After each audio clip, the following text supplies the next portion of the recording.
Undercover boss orders. Milk at his shop. Stops. When he hears a clerk crying in the storage room. What happens when a CEO walks into his own neighborhood store and finds one of his employees secretly paying for stolen goods just to keep her job? Ben Wallace built GreenBasket from the ground up, a chain of corner stores meant to serve communities with honesty and care. But lately, the numbers were lying. Customer trust was dropping. Shelves were sloppy. Staff kept quitting without a word. And all he heard from his regional team?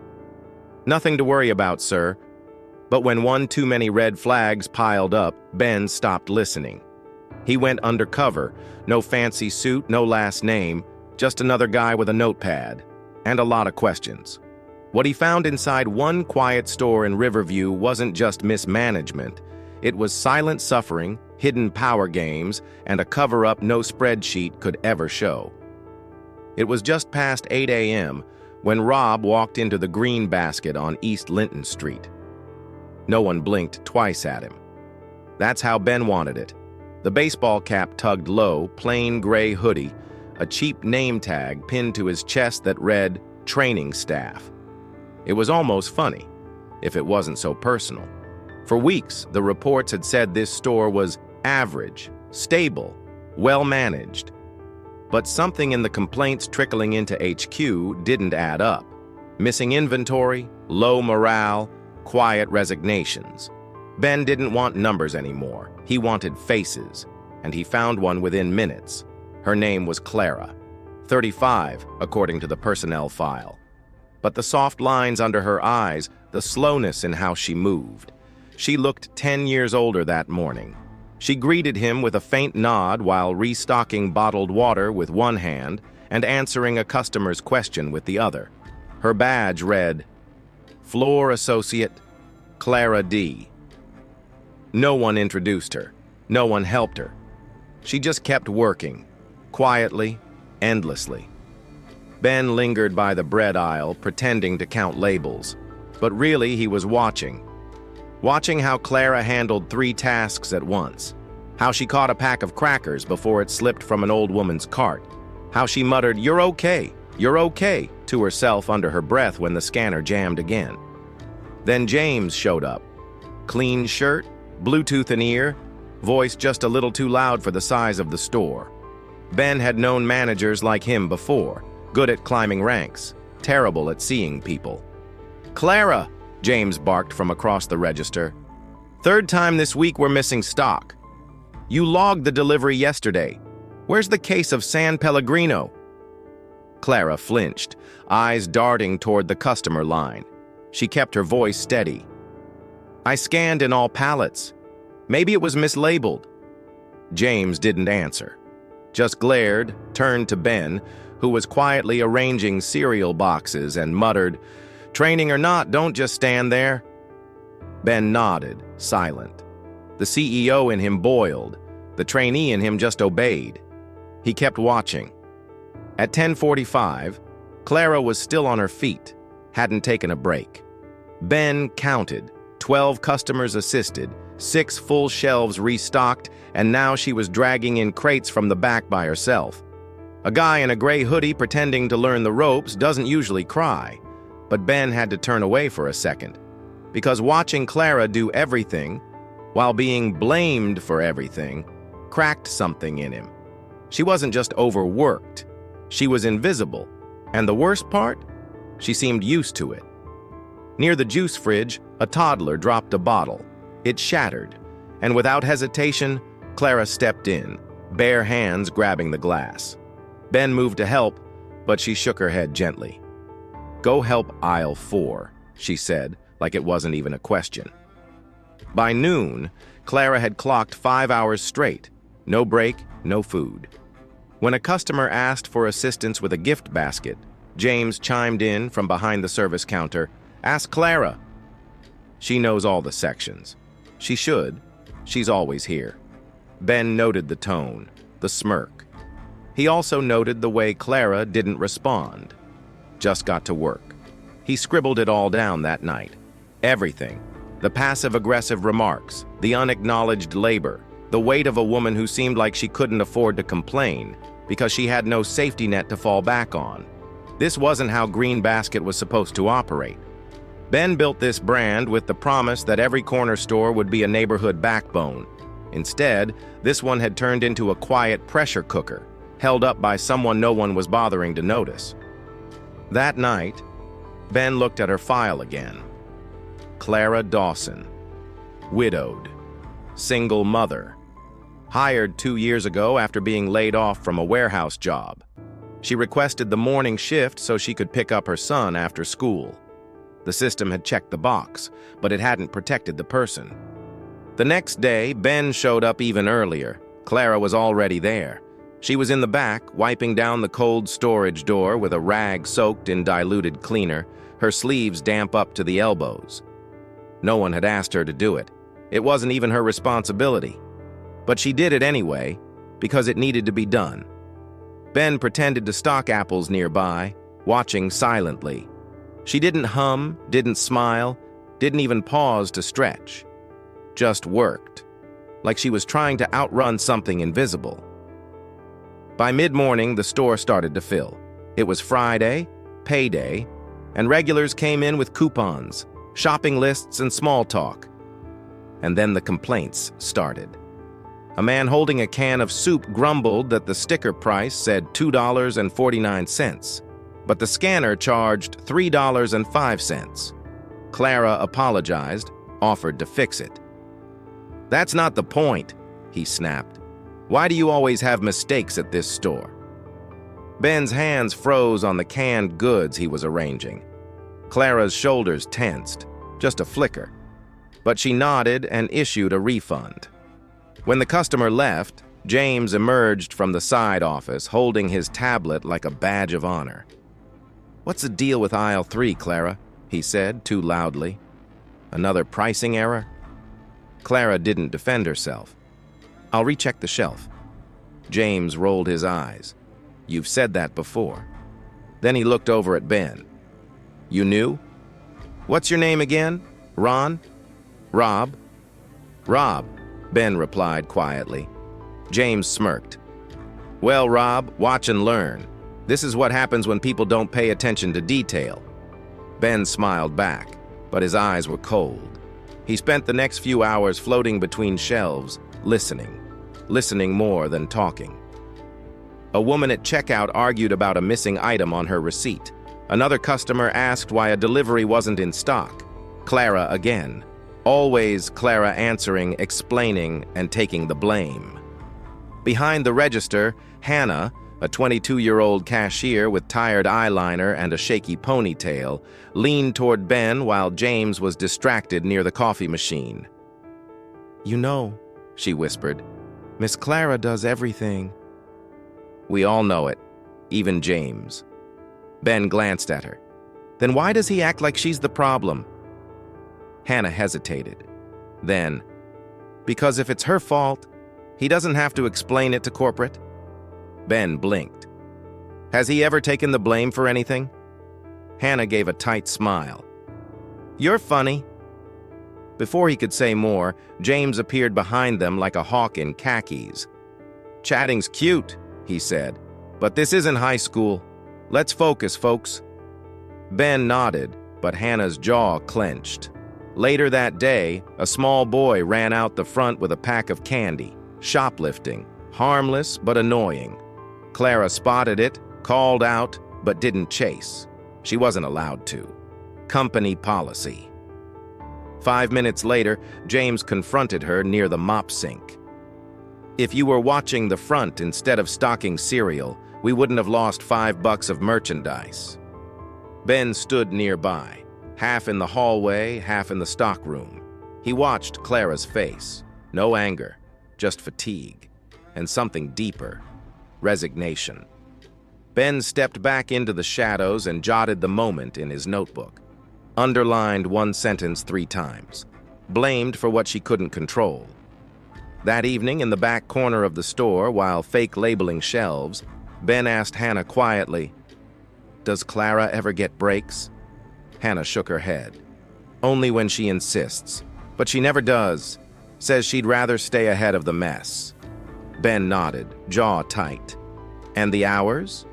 She clocks in early, leaves late, but James adjusts the system to keep her under 40 hours. Says we can't afford overtime. Ben closed his notebook slowly. He wasn't furious yet. Not loudly, not visibly, but something was shifting inside. His company, his store, was surviving on the back of a woman who was doing everything, blamed for everything, and paid for less than what she gave. Tomorrow, he thought, would be the day he asked her why she stayed. But today? Today he just watched her finish her shift, throw on a worn-out coat, and rush toward the school bus stop, still carrying everything, still carrying everyone. It was quiet at 1:15 p.m., just after the lunch crowd, before the afternoon regulars trickled in for bread, milk, or lottery tickets. Ben sat alone in the break room, sipping store-brand coffee from a chipped mug. It was the only time all day that Clara sat down, and only because he asked her to. She hesitated before sitting across from him. One hand rested on her lap, the other still clutched a pen and a folded inventory slip, as if she might get called up at any second. "I won't keep you long," Ben said gently. "I just wanted to know how long you've been working here." "Almost 3 years," Clara answered, eyes wary. "And before that?" Clara looked down. "I was a floor manager at a supermarket, big chain out by the highway." Ben waited. She hesitated, then added, "My son got sick. Then my husband left. I couldn't keep the hours. They didn't say it was because of that, but I knew." "You came here after?" She nodded. "Smaller store, closer to home, less chaos?" "Or so I thought." Ben looked at her carefully. "Why stay?" There it was, the question, the one nobody ever asked. Clara blinked. "Because it's across the street from my son's school. Because if something happens, I can be there in 2 minutes. Because I can work the early shift and still make dinner. Because..." She stopped, chewing the inside of her cheek. "Because not everywhere lets you be both a worker and a parent?" Ben was silent. Clara looked away. "But it's gotten harder. Hours get cut. Inventory are always wrong, but somehow the fault rolls downhill. If anything's missing, James says it must be me. He tells customers I scan things wrong, and I just stay quiet." "Why?" Ben asked again. Softer this time. Clara looked up, and for the first time, her expression hardened. "Because I can't afford to be a problem." Ben's breath caught. She didn't cry. She didn't shake. She just said it like a truth she'd lived with too long to be afraid of anymore. "I need this job. Not this exact job, just a job. With a schedule that lets me pick up my kid. And there aren't many of those. So I come in early. I cover for mistakes. I stay late without pay sometimes. And I let James treat me like I'm disposable." She paused. "Because maybe I am." Ben leaned forward, elbows on his knees. "You're not." Clara gave a tired laugh. "You're sweet, Rob, but we both know that's not how most places work." Number. But maybe it's how they should. For a moment, neither of them spoke. Then the intercom buzzed. James's voice crackled from the front. "Clara, need you out here. Delivery's short." She stood automatically, already tucking her pen behind her ear. But Ben said, "One more thing." Clara turned, eyebrows raised. "Do you know," he asked slowly, "that you do the work of at least 2 people? That every customer I've seen leave with a smile, it was you who made it happen?" Clara stared at him like he'd spoken another language. Ben held her gaze. "What would this store be without you?" Clara looked away again, but this time it wasn't shame.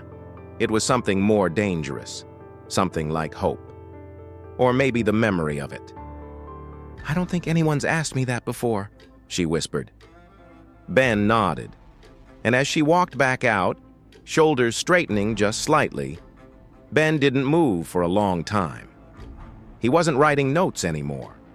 He was drawing lines. Tomorrow the mask would come off. But today, he let the weight of what he'd seen settle into his bones. And he knew. Clara's story wasn't rare. It was just rarely seen. It happened on a Wednesday. The store was unusually busy, a line curling around the narrow aisles.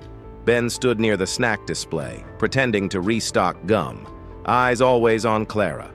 She was juggling 2 customers at once, answering questions, ringing up orders, bagging items, all while her manager, James, stood by the freezer on his phone. Not once did he offer help. Then it happened. A middle-aged man in a windbreaker slammed a carton of milk onto the counter. "This is the 3rd time," he barked.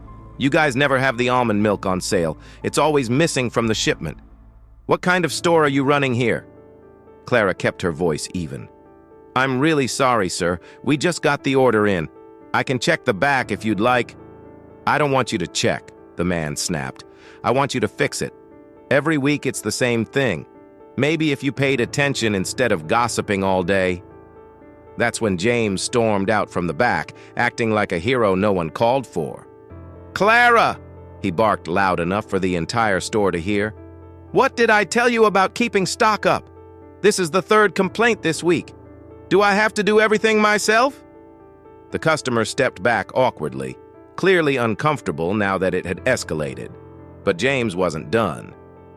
"You need to stop making excuses and start doing your damn job," he continued, finger pointed, his voice echoing off the glass fridge doors. Clara didn't say a word. Her hands stayed folded. Her eyes didn't meet his, but her lips were pressed so tightly together, they were almost white. Ben had heard enough. He stepped forward slowly, pulled off his baseball cap, and let his voice carry across the store. "James." James turned. "Who are you?" Ben met his eyes. "Ben Wallace, founder of GreenBasket." The store went silent. A woman holding a bag of chips lowered it halfway. The cashier at the second register froze with a receipt still printing. Even the angry customer suddenly looked like he wanted to disappear. James blinked. "Wait, what?" Ben stepped closer. His tone didn't rise. It didn't need to. "I've spent the last week watching how you run this store, and I've seen enough." James shifted his weight, now visibly sweating. "Look, I was just trying to—" Ben raised a hand to stop him. "Number, what you were doing was humiliating an employee in front of customers, again, and blaming her for systems you've let fall apart." He turned to Clara. Her face was pale, her shoulders trembling, but her eyes finally met his. There was something unspoken in that look. Not fear, not gratitude, just silent endurance. Ben nodded, then looked back at James. "We're going to have a conversation," he said calmly. "But not out here." Then, without waiting for agreement, Ben turned and walked toward the back office. James followed, but slower now. His confidence was draining with each step. And Clara? She stayed at the register, and for the first time in hours, she exhaled. The office in the back was small, just a desk, a half-broken fan, and a calendar still stuck on last month. Ben closed the door quietly. James stood awkwardly near the filing cabinet, arms crossed like a shield. Ben didn't sit. He didn't need to. "Sit down," he said, voice calm but direct. James hesitated, then lowered himself into the cracked plastic chair across from the desk. "I want you to walk me through your decisions," Ben began. "Start with the policy where staff get their hours cut if a product goes missing." James blinked. "That's not official, just something I put in place to reduce loss." "Loss?" Ben's brow lifted. "You mean the theft that happens because we're chronically understaffed, and you leave one person to run the floor alone during peak hours?" James swallowed but didn't respond. Ben continued. "You made Clara sign a document holding her personally responsible for lost merchandise. Is that correct?" "She agreed." "She didn't agree," Ben snapped. "She had no choice. You threatened to reassign her to a location 2 hours away. You knew she couldn't take it because of her kid." James shifted in his seat, his face flushing. "I was following what I thought was best for the store," he muttered.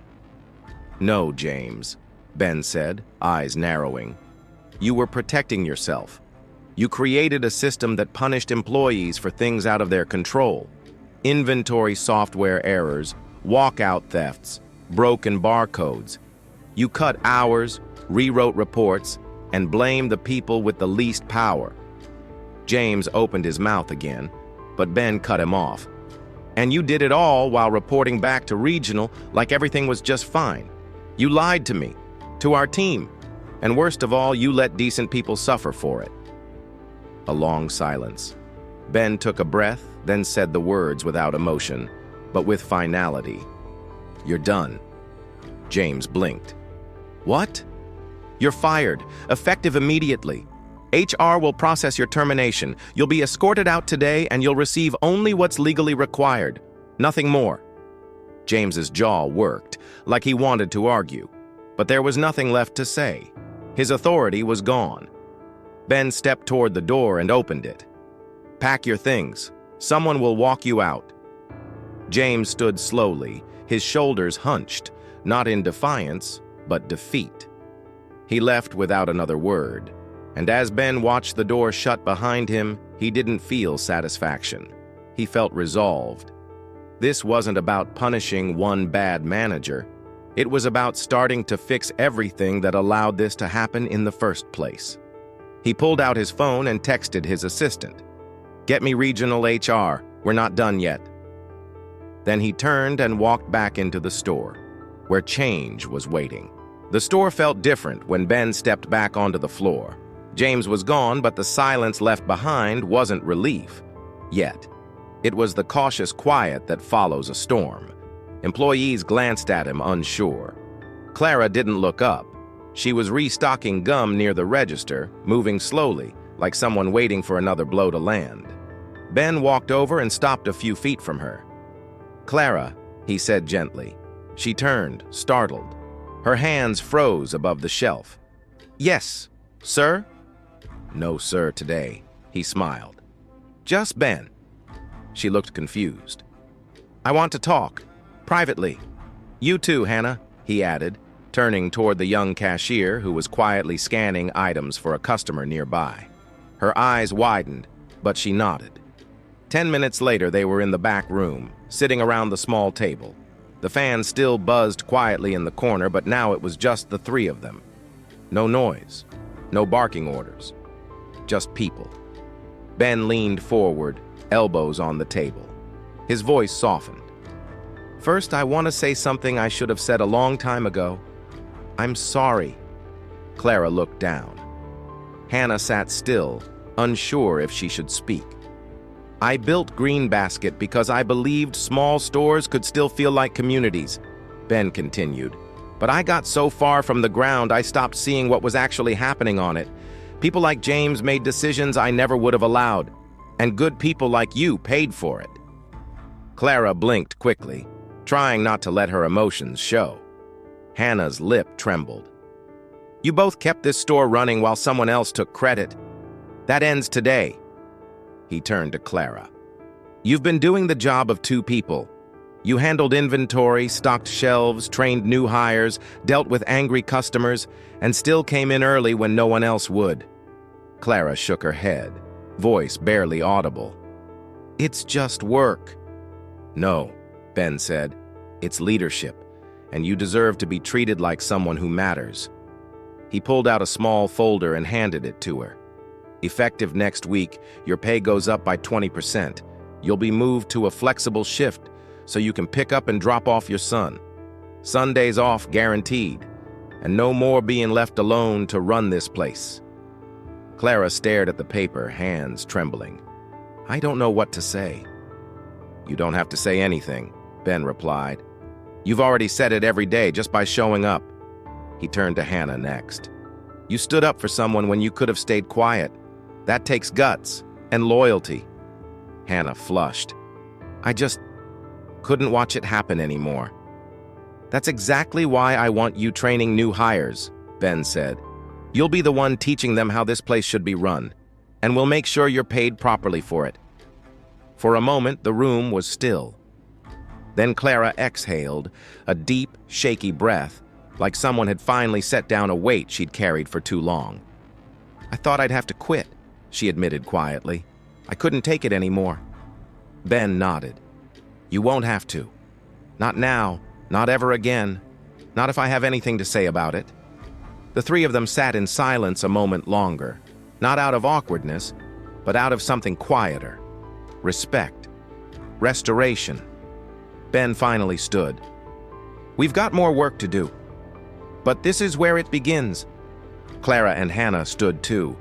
Neither of them smiled widely, but the change was there, in their eyes, in the way their shoulders lifted. They weren't invisible anymore. They weren't surviving. They were seen. And that changes everything. After the meeting with Clara and Hannah, Ben stayed behind in the back office. The room was quiet now, but his thoughts weren't. He opened his laptop and pulled up the employee file system. It was time to look deeper.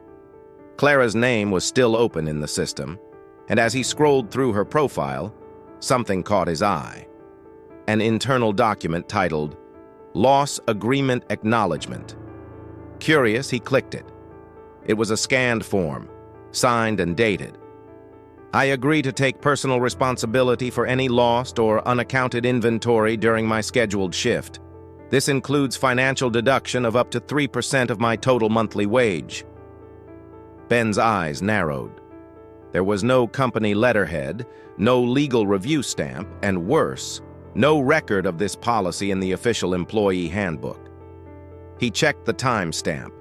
This document had been uploaded 6 months ago. He quickly pulled up more employee records, filtering for similar documents. 1, 2, 5. Only 3 employees had this form on file. All of them were women. All of them were over 30. All of them are single parents.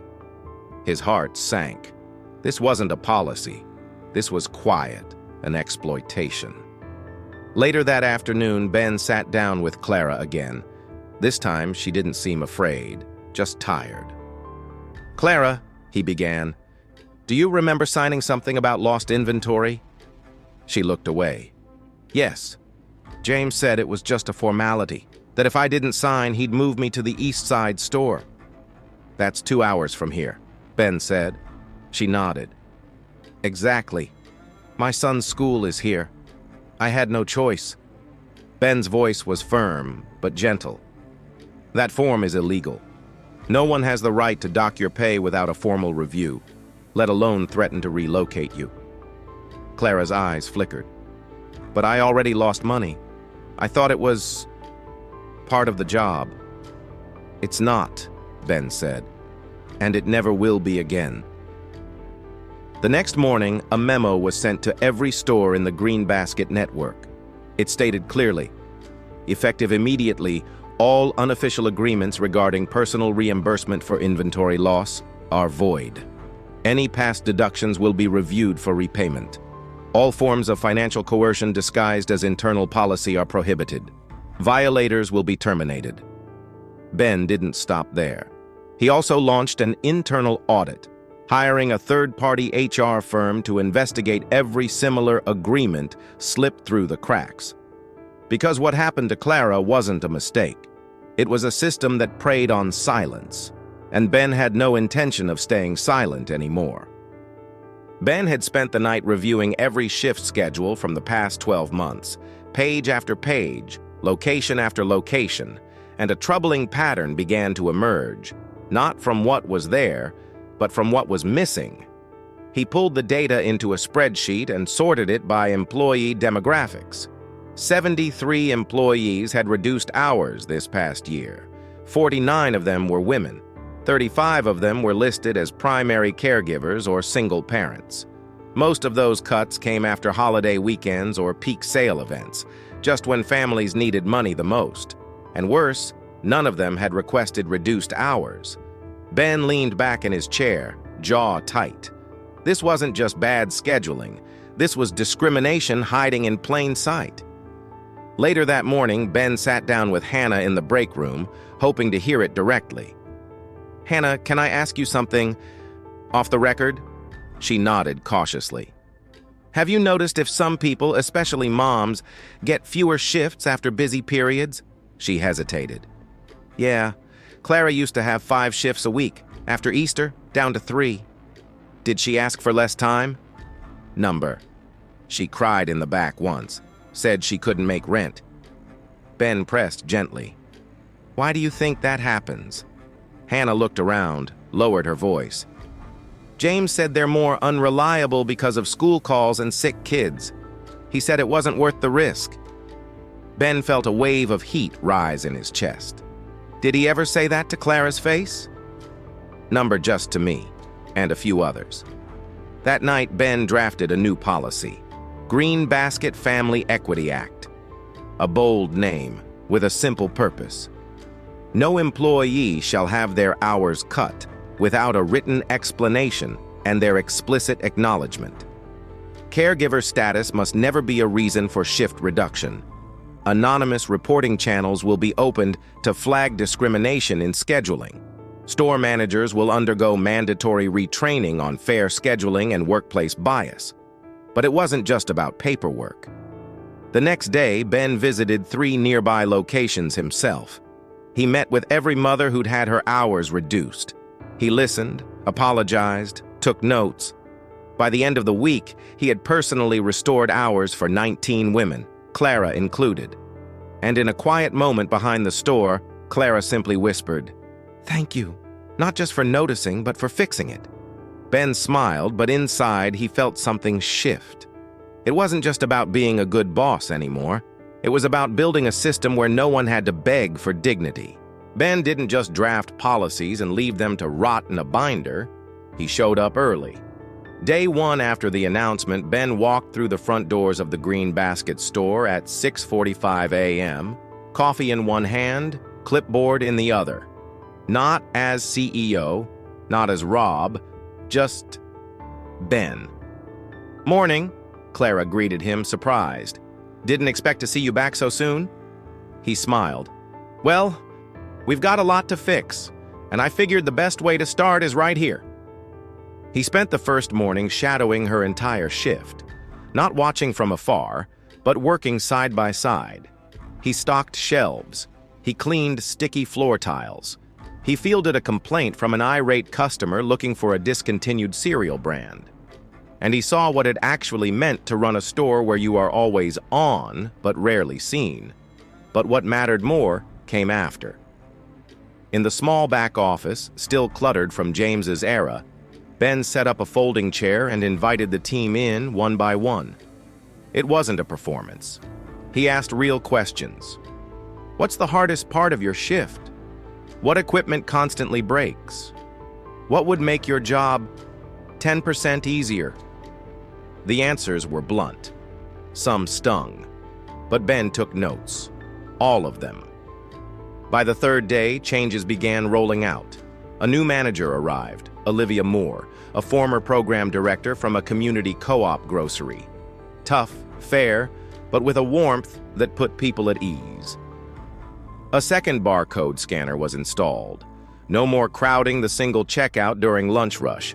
Security cameras were repositioned, covering all blind spots where inventory had repeatedly gone missing, not to police the staff, but to protect them from false accusations. Schedules were redesigned with staff input. Clara now worked a split shift that allowed her to walk her son home from school. The old suggestion box? Replaced with a real-time feedback tablet at the break room door. Every week, the responses would be reviewed by Ben himself. But one of the most symbolic changes was small.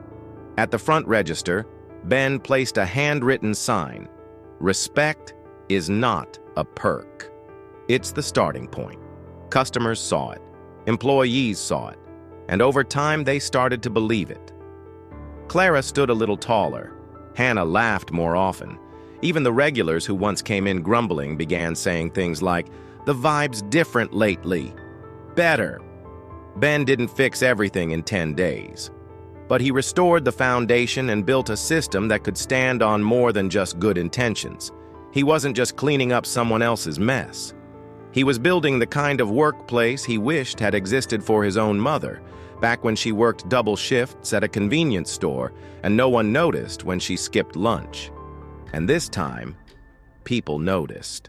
It wasn't a dramatic shift. It was quiet, but it was real. By the end of the third week, GreenBasket Green Ridge no longer felt like the same store. The door chime still rang the same. The shelves still carried the same cereal and canned soup. But the energy, what lived between the cracks, had changed. Clara now greeted customers with a calm steadiness that wasn't forced. The exhaustion in her shoulders had softened. She still worked hard, but no longer braced for blame every time something went wrong. One afternoon, a regular came in, a grumpy older man known for counting every penny and muttering when the total was off by even a dime. He stopped at the register, looked Clara in the eye, and said, "This place feels nicer lately. Whatever you're doing, keep doing it." Clara blinked, almost laughing. That man hadn't smiled in months. She looked over at Hannah, who was restocking the drinks fridge with a little Bluetooth speaker clipped to her belt, quietly playing music. Something no one had dared do before. There was ease now, permission to breathe, and customers noticed. A mother who once avoided the store during peak hours now came in with her toddler, knowing staff wouldn't rush her. Teenagers stopped by after school for snacks and stayed to chat. The register line was still long sometimes, but people waited because they could feel the difference. One Thursday, Ben returned in a navy polo with no name tag, just to check in. He wasn't greeted with surprise anymore. He'd become part of the rhythm. Clara spotted him as she restocked paper towels. "You're back." "I told you I'd be around," Ben said, leaning on the cart. "I wasn't bluffing." She smiled, an easy, grounded smile, not the forced kind of people wear when their jobs are at stake. Then she pulled something from her apron pocket, a folded note, handwritten. "My son wrote this. Said I should give it to the man who helped my mom not cry at night anymore." Ben took it, stunned. The handwriting was messy, with crayon drawings on the sides. Inside it read, "Thank you for making my mom smile again." Ben didn't say anything, just nodded, his eyes glassing over. That night, he sat in his car longer than usual before heading back to headquarters. The engine idled while he stared at the little note. He'd built GreenBasket from nothing, but somewhere along the way, he'd stopped asking what it felt like to work inside it. Now he knew. And because he'd looked, really looked, he could lead again. Not just through numbers and forecasts, but through people. Sometimes it's not the loudest voices that hold a place together. It's the quiet ones, the ones who stay late without asking, who say it's okay when it isn't, who carry more than their fair share, and never complain. Clara wasn't just a store clerk. She was a mother, a survivor, and the backbone of a business that had stopped seeing her, until someone finally did. Leadership isn't about sitting in a corner office or reading polished reports. It's about walking the floor, listening when no one's speaking, and acting when it's easier to stay comfortable. If there's one thing this story reminds us of, it's this. Sometimes, the most powerful change comes not from shouting over a system, but from stepping inside it and quietly fixing what's broken. If that moved you, if you believe people like Clara deserve more than silence, subscribe to this channel. We tell stories that bring justice to light, and we're just getting started. Because real leadership always starts with seeing what others overlook and choosing to care anyway.